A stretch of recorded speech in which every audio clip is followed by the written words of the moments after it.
في اوقات كتير بحس اني محتاج اتكلم، مش مع حد بس مع نفسي. يمكن ده اغرب فيديو ليا على القناه هنا، بس ده اول فيديو هتسمع فيه الحقيقه من غير ما ازوق، من غير تجميل. هقولك الحقيقه وبس. في حاجات كتير كنت بخاف اقولها، بس النهارده هقولها كلها. بصراحه انا اتغيرت جدا، مش عارف اتغيرت ازاي او مش فاهم، بس اكيد مش ده الشخص اللي انا كنت عليه زمان. انا كنت زمان شخص بهزر على اي حاجه وبحب الضحك وبحب كل الناس، بس يمكن ده اتغير شويه، لان الحقيقه مش كل الناس تتحب فعلا، ولا كل الناس لازم تبين لهم ان انت طيب معاهم. وفي نفس الوقت ضغط من كل حته وتفكير زائد على طول على طول على طول.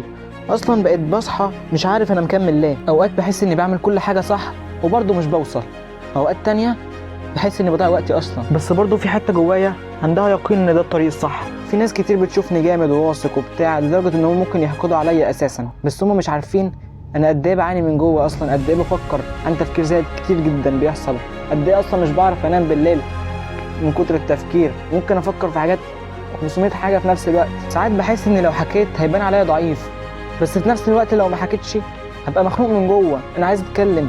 وبحس ان انا لو اتكلمت مع حد مش هيحس بيا، وهحس ان هو مش هيبقى عايز يسمعني اصلا، اللي هو اخلص انت هتوجع دماغي ليه، انا مالي بيك.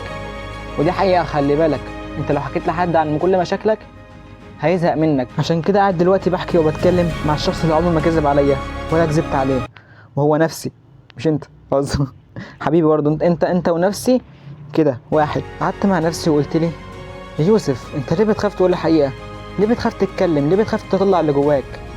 رديت وقلت عشان بخاف الناس تشوفني ضعيف، بس طلع الموضوع عكس ده خالص. انا كنت هبقى ضعيف في كل مره بسكت ومش بطلع اللي جوايا، ببان ان نفسي جامد وبتاع، وانا عارف ان من جوه تعبان نفسيا ومش قادر. والقوه اللي بجد انك تبقى قادر تواجه نفسك، قادر تتكلم مع نفسك، قادر تقول انك مش كامل، مفيش حد كامل، انك بتغلط وبتتعب، وكل واحد بيغلط وبيتعب، وكل واحد كده. وفي فتره اتعلمت اخبي اللي جوايا، للاسف كنت بضحك وانا زعلان، كنت ممكن اتكلم مع حد وانا مش طايقه اساسا. مش قصه نفاق، بس حقيقي انا ما كنتش عارف اعمل ايه، وكنت بخبي اني متوتر، وكنت بخبي اني خايف عادي جدا من اي حاجه في الحياه. بس حسيت ان ده غلط، ان مش لازم تبان انك جامد، يعني هتتحسد على الفاضي، فاهمني؟ هتتحسد وانت اصلا مش ناقص.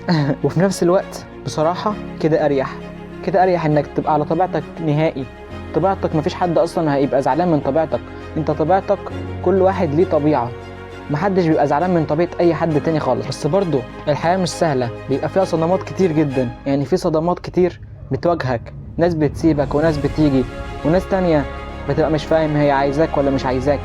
والدنيا انت عارف انها هي كده، هي كده. في دبانة عمالة تعدي قدام الكاميرا، انا مش عارف اتعمق من عبطتها، بوظت الفيديو، عمالة تعدي قدام الكاميرا. انا خرجت عن شعوري. نرجع تاني الفيديو. انا شاب زي اي شاب، انا عندي 16 سنه، بحاول افهم نفسي، لسه بحاول اجرب اعمل حاجات جديده، لسه بحاول. والاجمل حاجه اني مش بخاف فعلا، يعني بجرب كل حاجه، مش بخاف من المجتمع، مش بخاف من اي حد، مش بخاف من راي الناس. ودي من اكبر الحاجات المميزه فيا، ودي اللي فعلا انا افتخر ان اقولها، اني مش بخاف من راي الناس. يعني ناس كتير كانت بتنتقدني كتير، صحابي وبتاع، بس عادي، كل ده كلام فارغ في الاخر، لان كل ما اقع بحس ان لسه عندي اليقين ان انا مفيد، ان انا ممكن ادي حاجه للناس في اليوتيوب او في اي حته، انا عندي افاده، انا ممكن اعمل حاجه لنفسي، ممكن الناس تحبني وتحبني عشان بقدم لهم حاجه مفيده، مش باذيهم، وفي نفس الوقت بقدم حاجه لنفسي. بس لو انت وصلت لحد هنا اتمنى يكون الفيديو عجبك. لو الفيديو عجبك دوس لايك واشترك في القناه، لو ما عجبكش تقدر ما تدوس اي حاجه، وبحبك جدا.